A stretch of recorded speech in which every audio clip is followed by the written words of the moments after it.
In case I don't see ya, good afternoon, good evening, and good night. Yeah.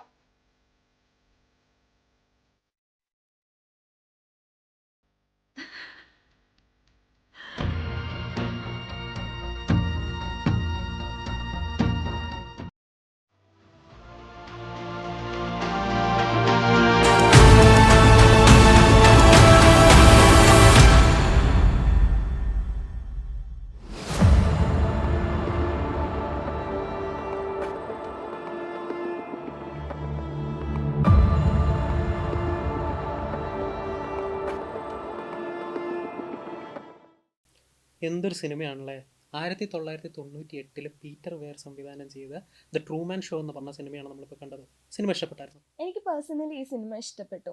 ഈ ഒരു സിനിമയെ പറ്റി പറയുകയാണെങ്കിൽ ജോർജ് ഓർവെലിൻ്റെ 1984 എന്ന നോവലിൻ്റെ ഇൻഫ്ലുവൻസ് ഈ സിനിമയിൽ ഉടനീളം കാണാൻ സാധ്യമാണ്. ബിഗ് ബ്രദർ എന്ന് പറയുന്ന ഒരു വ്യക്തി എങ്ങനെയാണ് മീഡിയയും ഗവൺമെൻറ്റിനെയും യൂസ് ചെയ്ത് അല്ലെങ്കിൽ മാനിപ്പുലേറ്റ് ചെയ്ത് ജനങ്ങളെ എങ്ങനെയാണ് കൺട്രോൾ ചെയ്തത് എന്നാണ് ഈ ഒരു നോവലിൽ മേജർ തീമായിട്ട് വരുന്ന കാര്യം. ഇത് തന്നെയാണ് ഈ ഒരു സിനിമയിലും നമ്മൾ കാണുന്നത്. ഈ ഒരു സിനിമയിൽ ട്രൂമാൻ്റെ ജീവിതത്തെ ക്രിസ്റ്റോഫ് എന്ന് പറയുന്ന വ്യക്തി എങ്ങനെയാണ് അവരുടെ വ്യൂവിന് വേണ്ടിയിട്ട് ആ ഒരു റിയാലിറ്റി ഷോയ്ക്ക് വേണ്ടിയിട്ട് കൺട്രോൾ ചെയ്യുന്നത് എന്നാണ് നമ്മൾ കണ്ടുകൊണ്ടിരിക്കുന്ന കാര്യം എന്ന് പറയുന്നത്. ഈ ഒരു മൂവി ഇറങ്ങി ഒരു വർഷം കഴിഞ്ഞിട്ടാണ് ഇന്നത്തെ ബിഗ് ബോസിൻ്റെ ആദ്യ പതിപ്പായ ബിഗ് ബ്രദർ ഇറങ്ങുന്നത്. അത്രത്തോളം ഒരു ഇൻഫ്ലുവൻസ് സൊസൈറ്റിയിൽ ഉണ്ടാക്കാൻ ഈ ഒരു മൂവിക്ക് സാധിച്ചിട്ടുണ്ടായിരുന്നു. ഈ ഒരു മൂവിയിലെ കഥയെ പറ്റി പറയുകയാണെങ്കിൽ ഇതിലെ മേജർ പ്രൊട്ടഗോണിസ്റ്റ് എന്ന് പറയുന്നത് ട്രൂമാൻ തന്നെയാണ്. അദ്ദേഹത്തിൻ്റെ ജീവിതമാണ് ഈ ഒരു സിനിമയിൽ ഉടനീളം കാണിച്ചുകൊണ്ടിരിക്കുന്നത്. അയാൾക്ക് അറിയില്ല അയാൾ ഒരു റിയാലിറ്റി ഷോൻ്റെ പാർട്ടാണെന്നും അല്ലെങ്കിൽ ഒരു ആർട്ടിഫിഷ്യൽ വേൾഡിലാണ് ജീവിക്കുന്നതെന്നും.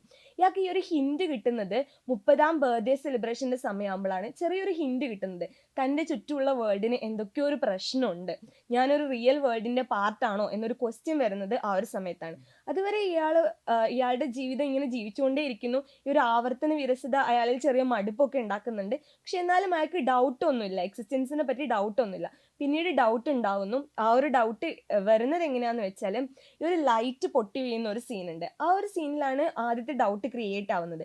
പിന്നീട് ഇദ്ദേഹത്തിൻ്റെ കാറിലെ FM റേഡിയോൻ്റെ ഫ്രീക്വൻസിയും അവരുടെ ക്രൂ സംസാരിക്കുന്ന വോയിസിൻ്റെ ഫ്രീക്വൻസിയും സെയിം ആയിട്ട് വരുന്നു. അപ്പം കാര്യങ്ങളൊക്കെ ഇയാൾ ചെറുതായിട്ട് കേൾക്കുന്നു. അപ്പം ഈ ഒരു ഡൗട്ട് കൂടി വരുന്നു. പിന്നീട് ഈ ഒരു മൂവിയുടെ എൻഡിലേക്ക് എത്തുമ്പം അയാൾ തിരിച്ചറിയാണ് താൻ ഇത്രയും നാൾ റിയൽ ആണെന്ന് പറഞ്ഞ് ജീവിച്ചുകൊണ്ടിരുന്നത് ഒരു ആർട്ടിഫിഷ്യൽ വേൾഡ് ആണെന്ന്. പിന്നീട് ഈ സിനിമയിൽ എടുത്തു പറയേണ്ട കാര്യം എന്ന് പറയുന്നത് ഇതിലെ ടെക്നിക്കൽ സൈഡ്സ് ആണ്. ടെക്നിക്കൽ സൈഡ്സിനെ പറ്റി എന്താണ് ശരത്തിന് പറയാനുള്ളത്? ഇതിൻ്റെ ടെക്നിക്കൽ ആസ്പെക്ട് വെച്ച് നോക്കാൻ നേരത്തെ തന്നെ നമ്മളിപ്പോൾ നേരത്തെ പറഞ്ഞിരുന്നു, പീറ്റർ വിയർ എന്ന് പറഞ്ഞ സംവിധായകനാണ് അത് സംവിധാനം ചെയ്തിരിക്കുന്നത്. ഇദ്ദേഹത്തിൻ്റെ ഒരു പ്രത്യേകതയുണ്ട്. കാരണം എന്താണെന്ന് വെച്ച് കഴിഞ്ഞാൽ ഇദ്ദേഹം ഈ റോ ഇമോഷൻസ് കാണിക്കുന്ന ഒരു സാധനമുണ്ട്.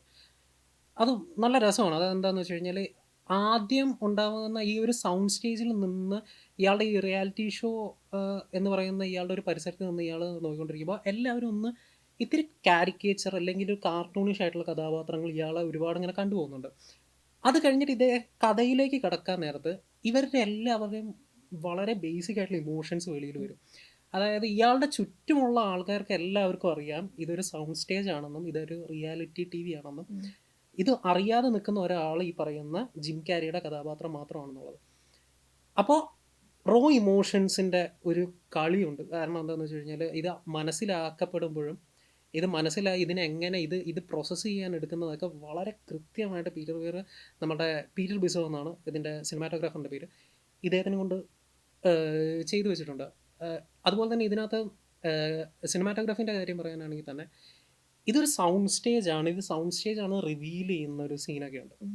നമുക്ക് തോന്നിപ്പോകും എങ്ങനെയാണ് ഇവർ ഇത് പുൾ ഓഫ് ചെയ്തതെന്ന്. അതിൻ്റെ ഒരു സ്കെയിൽ എന്ന് പറയുന്നതൊക്കെ വളരെ നമുക്ക് കണ്ണഞ്ചിപ്പിക്കുന്നതെന്നൊക്കെ പറയുന്ന രീതിയിൽ നമുക്ക് കാണാൻ പറ്റുന്ന ഒരു കാര്യമാണ്. അതുപോലെ തന്നെയാണ് ഇതിൻ്റെ കഥ. ലൈക്ക് ഇതിൻ്റെ നേരത്തെ ഈ നോവലിൻ്റെ കാര്യം പറഞ്ഞതുപോലെ തന്നെ നോവൽ അഡാപ്റ്റേഷൻ ആണല്ലോ. അപ്പോൾ ആൻഡ്രൂ നിക്കോൾ എന്ന് പറഞ്ഞുള്ള റൈറ്ററാണ് ഇത് എഴുതിയിരിക്കുന്നത്. ഇദ്ദേഹം ഇത് എഴുതുന്ന സമയത്ത്, അതോ ഈ സിനിമ ഉണ്ടാകുന്ന സമയത്തോ, ബിഗ് ബ്രദറോ അല്ലെങ്കിൽ നമ്മളിപ്പോൾ കാണുന്ന ബിഗ് ബോസോ പോലെയുള്ള റിയാലിറ്റി ടെലിവിഷൻ ഷോസ് ഇല്ല. അങ്ങനെ ഒരു സാധനത്തിനുള്ള ഒരു ബ്രെയിൻ ചൈൽഡ് ആവുന്നത് ഈ ഒരു ചിത്രമാണ്. ഇത് ഇതിൽ ഇത് പ്രെഡിക്റ്റ് ചെയ്യണം ഇങ്ങനത്തെ കാര്യങ്ങളൊക്കെ ഉണ്ടാവുന്നുണ്ട് അപ്പോൾ ഇങ്ങനത്തെ കാര്യങ്ങൾ ഉണ്ടായിക്കഴിഞ്ഞാലും ഇതിന് ഒരു മൊറാലിറ്റി എന്ന് പറയുന്ന ഒരു സാധനം വിട്ടിട്ട് തന്നെ ഇതിന് വലിയൊരു ഹ്യൂജ് റേറ്റിംഗ്, ഹ്യൂജ് വ്യൂവർഷിപ്പ് കാര്യങ്ങളൊക്കെ ഉണ്ടാവും എന്നുള്ളത് ഈ സിനിമ പ്രെഡിക്റ്റ് ചെയ്തിരുന്നു. ഈ സിനിമ പ്രെഡിക്റ്റ് ചെയ്യുക മാത്രമല്ല, ഈ സിനിമയിലുള്ള പല കാര്യങ്ങളും പിന്നീട് ആളുകൾ അറിഞ്ഞുകൊണ്ട് തന്നെയാണ് ഈ റിയാലിറ്റി ടെലിവിഷനിലേക്ക് പോകുന്നത്. പക്ഷേ എന്നിരുന്നാലും ഈ സിനിമയിൽ കാണിക്കുന്ന പല കാര്യങ്ങളും അതിനകത്ത് നമുക്ക് വളരെ വ്യക്തമായിട്ട് കാണാം. ഫോർ എക്സാമ്പിൾ ഈ പ്രൊഡക്റ്റ് പ്ലേസ്മെൻറ്റിൻ്റെ കാര്യം പറഞ്ഞതുപോലെ തന്നെ അതൊക്കെ ഇത് വളരെ വ്യക്തമായിട്ട് കാണാം. Technically this is A very rich movie. ഭയങ്കര റിച്ചാണ് ഈ സിനിമ. അതുപോലെ തന്നെ നമുക്ക് ഇത് കഴിഞ്ഞിട്ട് എടുത്ത് പറയേണ്ട ഒരു സാധനമാണ്, ഈ ടെക്നിക്കാലിറ്റി കഴിഞ്ഞ് കഴിഞ്ഞാൽ നമുക്ക് എടുത്ത് പറയേണ്ട ഒരു സാധനമാണ് പെർഫോമൻസുകൾ.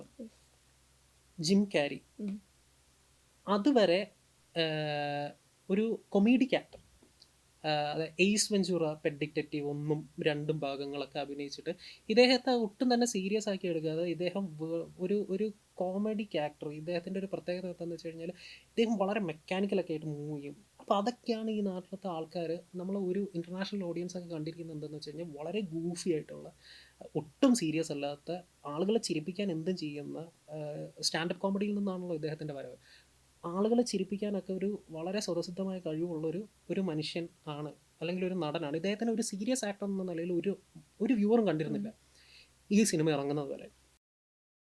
അതായത് 71ാമത് അക്കാഡമി അവാർഡ്സിൽ ബെസ്റ്റ് ആക്ടർ നോമിനേഷൻ കിട്ടിയതും 56ാമത്തെ ഗോൾഡൻ ഗ്ലോബ് അവാർഡ്സിൽ ബെസ്റ്റ് ആക്ടർ വിൻ ചെയ്തതും ആയിട്ടുള്ളൊരു കഥാപാത്രമാണ് ഈ ട്രൂമൻ ബർബാങ്ക്, അതായത് ഈ ജിം ക്യാരി പ്ലേ ചെയ്ത ക്യാരക്ടർ. അന്ന് കാലത്ത് വരെ ജിം ക്യാരി എന്ന മനുഷ്യൻ കരയുന്നതോ അല്ലെങ്കിൽ ഇമോട്ട് ചെയ്യുന്നതോ ഉള്ള കാര്യങ്ങൾ ഒരു വ്യൂവറും കണ്ടിട്ടില്ല. അപ്പോൾ ഈ സിനിമയിലൂടെയാണ് ഈ നടൻ ഇത്രയും തന്നെ ഒരു ഇമോഷണൽ റേഞ്ച് അല്ലെങ്കിൽ ഒരു ആക്ടിങ് റേഞ്ച് ഉണ്ടെന്നുള്ളത് പലരും മനസ്സിലാക്കുന്നത്. അതുപോലെ തന്നെയാണ് എടുത്തു പറയേണ്ട ഒരു ക്യാരക്ടറാണ് ലോറ ലിനീൻ്റെ ക്യാരക്ടറിനെ പറ്റിയിട്ട് എന്താണ് തോന്നിയത്? ലോറ ലിനി എന്ന് പറയുന്ന അമേരിക്കൻ ആക്ട്രസ് ചെയ്തിട്ടുള്ളത് മിറിൽ എന്ന് പറഞ്ഞ റോളാണ്, അതായത് ട്രൂമാൻ്റെ വൈഫിൻ്റെ റോള്. ഇവരെ സംബന്ധിച്ചിട്ട് ഈ ഒരു മൂവിയിൽ പറയുകയാണെങ്കിൽ അവർക്ക് ഇതൊരു റിയാലിറ്റി ഷോ ആണെന്ന് അറിയാം. അറ്റ് ദ സെയിം ടൈം ട്രൂമാൻ്റെ അടുത്ത് ഇതൊരു റിയൽ വേൾഡ് ആണെന്നുള്ള രീതിയിൽ ബിഹേവ് ചെയ്യണം. ഈ ഒരു രണ്ട് രീതിയിലും അവർ ആക്ട് ചെയ്യണം. അത് വളരെ പെർഫെക്റ്റ് ആയ രീതിയിൽ അവർ ചെയ്യുന്നുണ്ട്. ചില സിറ്റുവേഷൻസിലൊക്കെ ട്രൂമാനെ ഇവർ ചിയറപ്പ് ചെയ്യാൻ വേണ്ടിയിട്ട് എക്സ്ട്രീം ഹാപ്പിനെസ് കാണിക്കുന്നുണ്ട്. ആ ഒരു സമയത്തൊക്കെ ആ ഇമോഷനിൽ ഒരു ലോസും വരാതെ ആളുകളിലേക്ക്, വ്യൂവേഴ്സിലോട്ട് അത് എത്തിക്കാൻ ആ ഒരു ആക്ട്രസിന് കഴിയുന്നുണ്ട്. പിന്നെ ഇതിൽ എടുത്തു പറയേണ്ട ആളാണ് ക്രിസ്റ്റോഫിന്റെ ആക്ടിങ്ങിനെ പറ്റി ശരത്തിന് എന്താ പറയാനുള്ളത്? എഡ് ഹാരിസ് എന്ന് പറയുന്ന വളരെ സീസൺഡ് ആയിട്ടുള്ള ഒരു ആക്ടറുണ്ട്.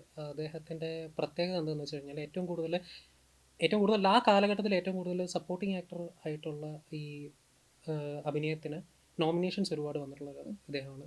ഇതിനകത്തൊരു വലിയ ഡ്യൂറേഷൻ സമയമൊന്നും ഇദ്ദേഹത്തിനെ സ്ക്രീനിൽ കാണിക്കുന്നില്ല. പക്ഷെ സ്ക്രീനിൽ വരുന്ന സമയത്ത് തന്നെ ഇദ്ദേഹത്തിൻ്റെ ഒരു ഏകദേശം ക്യാരക്ടർ എന്താണെന്നുള്ളത് നമുക്ക് മനസ്സിലാവും. ഇദ്ദേഹത്തിൻ്റെ ഇൻട്രൊഡക്ഷൻ വരുന്നത് ഒരു ഇൻ്റർവ്യൂ സീനിലാണ് ഇദ്ദേഹത്തിൻ്റെ ഇൻട്രൊഡക്ഷൻ വരുന്നത്. അതായത് ഈ പറയുന്ന സൗണ്ട് സ്റ്റേജ് എത്ര വലുതാണെന്ന് കാണിക്കുകയും ഈ അവിടെ തെളിഞ്ഞിരിക്കുന്ന ഈ മൂണിൻ്റെ ഉള്ളിലേക്ക് ക്യാമറ പോകുമ്പോൾ അതിൻ്റെ ഉള്ളിൽ ഇദ്ദേഹത്തിൻ്റെ ഓഫീസിൻ്റെ ഉള്ളിൽ ഇദ്ദേഹം ഇരിക്കുന്നതാണ് കാണിക്കുന്നത്. അതായത് ഈ പ്രൊഡക്ഷൻ റൂമിൻ്റെ ഉള്ളിൽ ഇദ്ദേഹം ഇരിക്കുന്നതാണ് കാണിക്കുന്നത്. അവിടെ വെച്ചൊരു ഇൻ്റർവ്യൂ നടത്താൻ നേരത്തെ തന്നെ നമുക്ക് ഇദ്ദേഹത്തിൻ്റെ ക്യാരക്ടർ മനസ്സിലാവും ഏകദേശം. എന്താണെന്ന് വെച്ച് കഴിഞ്ഞാൽ വളരെ നാർസിസിസ്റ്റിക് ആയിട്ടുള്ള, അതുപോലെ തന്നെ ഭയങ്കര ഗോഡ് കോംപ്ലക്സ് ഉള്ള ഒരാൾ. അവസാന നിമിഷം വരെ ഇയാൾ ഈ ഗോഡ് കോംപ്ലക്സ് വിടുന്നില്ല എന്നാണ്. അതെന്താണെന്ന് വെച്ച് കഴിഞ്ഞാൽ ഈ ലാസ്റ്റ് സീനിൽ നേരത്തെ പറഞ്ഞ പോലെ തന്നെ ഇദ്ദേഹം ഈ പറയുന്ന ട്രൂമാൻ പുറത്തേക്ക് പോകാനുള്ള ആ വാതിലിൻ്റെ മുന്നിൽ ചെന്ന് നിൽക്കുമ്പോഴും ഇയാളുടെ ഉള്ളിലത്തെ ഒരു അഹങ്കാരമുണ്ട്. ഇയാൾ ദൈവമാണെന്നുള്ള, ഈ സൃഷ്ടിച്ചത് ഞാനാണ്, സംഹരിക്കാനും എനിക്കറിയാം, എന്നാലും ഞാൻ പറയുന്ന വാക്കിൻ്റെ അപ്പുറം ഇവൻ പോവില്ല എന്നുള്ളൊരു വളരെ ദാർഷ്ട്യത്തോടെ ഇദ്ദേഹം നിന്നിട്ട് ഇവനെ വിളിക്കുന്നുണ്ട്. ഇവനെ വിളിച്ചിട്ട് പറയാം, നീ ഇവിടെ നിൽക്ക്, ഇവിടെ നിന്ന് കഴിഞ്ഞാൽ നിനക്ക് ഉള്ള കാര്യങ്ങളൊക്കെ ഞാൻ ചെയ്തു തരാം, പുറത്തേക്ക് പോയി കഴിഞ്ഞാൽ it's a bad world out there. Listen to me, Truman. There's no more truth out there than there is in the world I created for you. Same lies, the same deceit. But in my world, you have nothing to fear. ഒക്കെ പറഞ്ഞു കഴിയുമ്പോൾ ഇദ്ദേഹത്തിൻ്റെ വാക്ക് ലംഘിച്ചിട്ട് അവിടുന്ന് Truman ഇറങ്ങിപ്പോകും. അതുവരെ ഇയാളുടെ ചുറ്റുമുള്ള ആൾക്കാർ ഇയാളെ കാണുന്നതും ആ പേടിയെല്ലാം ആ ഒരൊറ്റ നിമിഷം ഇല്ലാതാവുമ്പോൾ ഇദ്ദേഹത്തിൻ്റെ മുഖത്ത് വരുന്നൊരു ചേഞ്ച് ഉണ്ട്. ദാറ്റ് ഡിസേർവ്സ് ആ ഒരൊറ്റ സീൻ കണ്ടു കഴിഞ്ഞാൽ നമുക്കറിയാം ഇദ്ദേഹം ഡിസേർവിങ് ആണ് ഈ അവാർഡിനുള്ളതെന്നുള്ളത്. അപ്പോൾ ഈ ചിത്രം കണ്ടുകൊണ്ടിരിക്കുമ്പോൾ എന്തായാലും നല്ല ഇത്രയും നമ്മൾ സംസാരിച്ചതിൻ്റെ ഇടയിൽ നമുക്ക് മനസ്സിലായിട്ടുള്ളൊരു കാര്യം എന്താണെന്ന് വെച്ച് കഴിഞ്ഞാൽ ഇഷ്ടപ്പെട്ട സീനുകൾ എന്തായാലും നമുക്ക് ഇതിനകത്തുണ്ടാവും.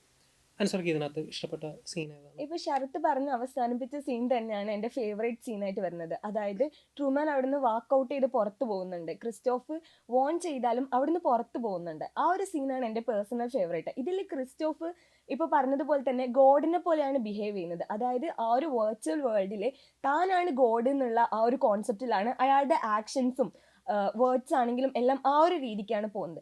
അതിൽ നിന്ന് മാറിയിട്ട് ട്രൂമാൻ തൻ്റെ ഫ്രീ വില്ല്, ഫ്രീഡം അതൊക്കെ ചൂസ് ചെയ്ത് പുറത്തോട്ട് പോകുമ്പം നമുക്ക് കിട്ടുന്ന ആ ഒരു മെസ്സേജ് ഉണ്ടല്ലോ. അതായത് ഒരു പേഴ്സണിന് എത്ര ഏത് സിറ്റുവേഷനാണേലും ഫ്രീഡവും ഫ്രീ വില്ലുമാണ് ഇമ്പോർട്ടൻസ് എന്ന് പറഞ്ഞു വെക്കാൻ ആ ഒരു സീനിന് പറ്റുന്നുണ്ട്.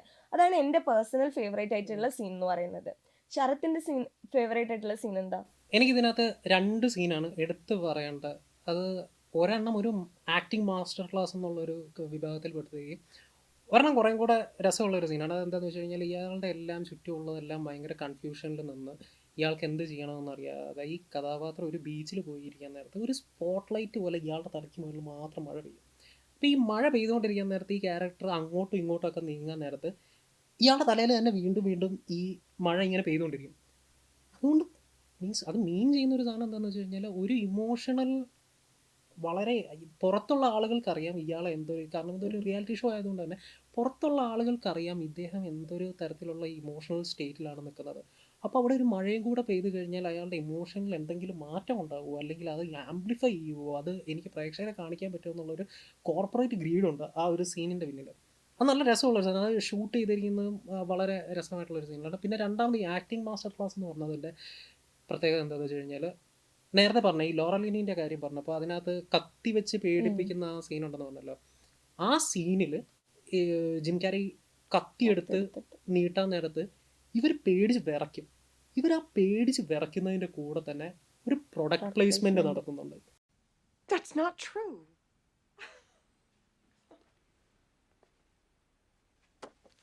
Why don't you let me fix you some of this new Mococo drink? All natural cocoa beans from the upper slopes of Mount Nicaragua, no artificial sweeteners. What the hell are you talking about? Who are you talking to? I've tasted other cocos. This is the best. ആ സീനിൽ Laura ലിനീസ് like അത് ഭയങ്കര അടിപൊളിയായിട്ടാണ് അഭിനയിച്ച് വെച്ചിരിക്കുന്നത്. അതുപോലെ തന്നെ ഇയാളുടെ ഈ കൺഫ്യൂഷൻസിൻ്റെ ഒരു ഏറ്റവും പീക്ക് പോയിന്റിൽ നിന്നിട്ട് ഇത് റിയൽ അല്ല എന്നുള്ളത് മനസ്സിലാക്കുന്നതുമായിട്ടുള്ളൊരു സീനാണ്. അത് ഭയങ്കര പിവോട്ടലായിട്ടുള്ളൊരു സീനാണ്. അത് എനിക്ക് ഇഷ്ടപ്പെട്ട ഒരു സീനും കൂടിയാണത്. ഇനി ടു കൺക്ലൂഡ് ഓൾ ദിസ്, ഈ ചിത്രം കാണാത്തൊരു പ്രേക്ഷകൻ നമ്മൾ ഈ പടം എങ്ങനെ സജസ്റ്റ് ചെയ്യും? അനുസരിച്ച് എങ്ങനെയായിരിക്കും ഇത് കാണാത്തൊരു പ്രേക്ഷകൻ അത് സജസ്റ്റ് ചെയ്യുന്നത്? ഈ ഒരു മൂവി പറഞ്ഞു വെക്കുന്ന ഒരു കാര്യമുണ്ട്. മീഡിയ എങ്ങനെയാണ് യാഥാർത്ഥ്യങ്ങളെ സൃഷ്ടിക്കുന്നത്, ആ യാഥാർത്ഥ്യങ്ങളെ ഉപയോഗിച്ച് എങ്ങനെയാണ് ആളുകളെ മാനിപ്പുലേറ്റ് ചെയ്യുന്നത്. ഇത് നമുക്ക് ഇന്നും സൊസൈറ്റിയിൽ കാണാം. എൻ്റർടൈൻമെൻറ്റ് ഇൻഡസ്ട്രി എങ്ങനെയാണ് ആളുകളെ വ്യൂവർഷിപ്പിന് വേണ്ടിയിട്ട് മാനിപ്പുലേറ്റ് ചെയ്യുന്നത്, അവരുടെ കണ്ടന്റിന് വേണ്ടിയിട്ട് എങ്ങനെയാണ് അവരുടെ ഫ്രീഡത്തിലോട്ട് കടന്നു കയറി ചെല്ലുന്നത്. ഇപ്പം ബിഗ് ബോസ് പോലുള്ള റിയാലിറ്റി ഷോസ് ആണെങ്കിലും അങ്ങനെയുള്ള പല എൻ്റർടൈൻമെൻറ്റ് ഷോസും ആളുകളുടെ ഫ്രീ വില്ല്, ഫ്രീഡം ഇതിനൊക്കെ മിസ്യൂസ് ചെയ്താണ് വർക്ക് ചെയ്യുന്നത്. സ്റ്റിൽ സോഷ്യലി റെലവൻ്റ് ആയ ഒരു മൂവിയാണിത്. അതേപോലെ നമുക്കൊരു റെട്രോസ്പെക്ഷനും ഈ ഒരു മൂവി വരുന്നുണ്ട്. അതായത് നമ്മളൊക്കെ ആരാലോ കൺട്രോൾ ചെയ്യപ്പെട്ട ഒരു വേൾഡിൻ്റെ പാർട്ടല്ലേ, നമ്മൾ ജീവിക്കുന്നത് ഒരു റിയൽ വേൾഡ് ആണോ, അതോ ആരെങ്കിലും നമ്മളെ കൺട്രോൾ ചെയ്യുന്നുണ്ടോ, നമുക്ക് ഫ്രീ വിൽ ഉണ്ടോ എന്നുള്ള ഒരു ക്വസ്റ്റ്യൻ വരെ റേസ് ചെയ്യുന്ന ഒരു മൂവിയാണിത്. വളരെ ട്രിവി ആയിട്ടുള്ള ഒരു സാധനം ഈ സിനിമേൻ്റെ പറഞ്ഞുതരാം. ഈ സിനിമ ഇറങ്ങിയതിന് ശേഷം ഒരു വലിയ മാസ് ഹിസ്റ്റീരിയ ഉണ്ടായിരുന്നു. എന്താണെന്ന് വെച്ച് കഴിഞ്ഞാൽ പലർക്കും ഈ ഡേജാവു എന്ന് പറയുന്ന ഒരു സാധനം ഉണ്ടാവുന്നത് സാധാരണമാണ്. പക്ഷെ ഈ സിനിമ ഇറങ്ങിയതിന് ശേഷം പലരും വിചാരിച്ചിരുന്നത് അവർ ഇതുപോലെയുള്ളൊരു സ്ക്രിപ്റ്റഡ് ഒരു ഷോവിൻ്റെ ഭാഗവും ആ ഷോവിൻ്റെ മെയിൻ ക്യാരക്ടറായിട്ട് നിൽക്കുകയാണ്. അത് ഒരു വലിയ ഹിസ്റ്റീരിയ പോലെ പടർന്നു പിടിക്കുകയും അവിടെ വലിയ അത്യാവശ്യം ചെറിയ രീതിയിലുള്ള കോലാഹലങ്ങളൊക്കെ ഉണ്ടാക്കിയൊരു സിനിമയാണ്. നമ്മൾ ഇത്രയൊക്കെ പറഞ്ഞതുകൊണ്ട് തന്നെ ഈ പടം ഒരു മസ്റ്റ് വാച്ച് ആണ്. നിങ്ങളും ഈ സിനിമ കണ്ടിരിക്കും. Please do watch it. In case I don't see ya. Good afternoon, good evening, and good night.